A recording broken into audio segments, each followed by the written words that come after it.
Bonjour à tous, aujourd'hui on va parler du courant alternatif sinusoïdal. L'outil avec lequel on va visualiser ce courant, c'est ce qu'on appelle l'oscilloscope.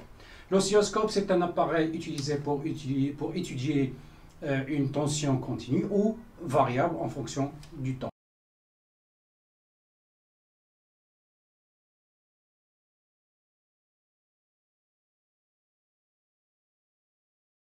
La courbe sur l'écran d'un oscilloscope est appelée oscillogramme.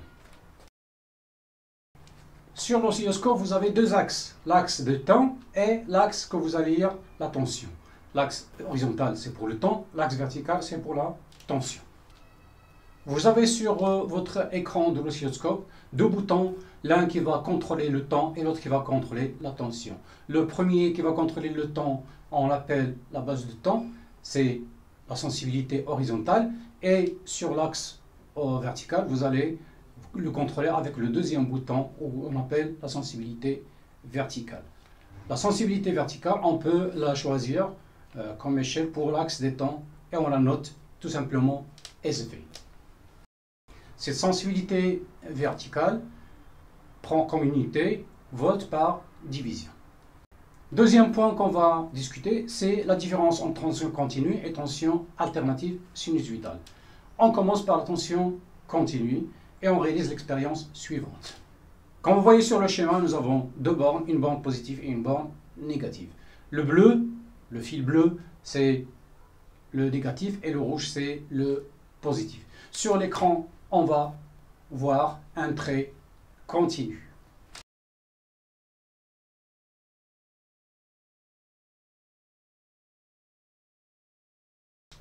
Bon, pour les observations, on observe sur l'écran une ligne droite.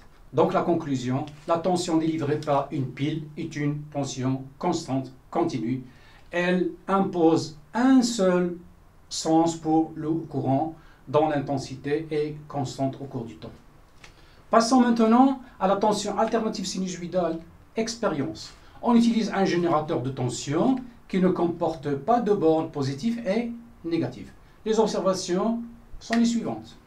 On va observer une courbe qui alterne entre le positif et le négatif. C'est une sinusoïde. On obtient alors une courbe qui est variable. Elle change au cours du temps. On dit qu'elle est variable parce qu'il varie tout simplement en fonction du temps. Et alternative parce qu'elle alterne entre le positif et... Concernant les caractéristiques d'une tension alternative, comme vous voyez sur votre schéma, vous avez la courbe qui alterne entre un maximum et un minimum. Le maximum, c'est ce qui est représenté en bleu. Le minimum, c'est ce qui est représenté en vert. Elle va basculer entre 8 volts et moins 8 volts. Alors que pour la tension, c'est la durée nécessaire pour accomplir le parcours entre deux sinusoïdes successives, ou bien entre deux sommets, ou bien entre deux minimums successifs. C'est ce qui est représenté en rouge.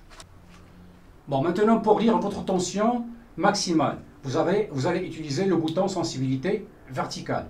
Vous voyez ce bouton, elle est fixée sur une valeur que vous pouvez lire.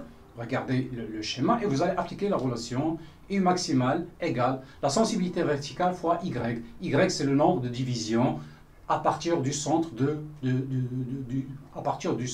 votre écran, c'est-à-dire le nombre de carreaux.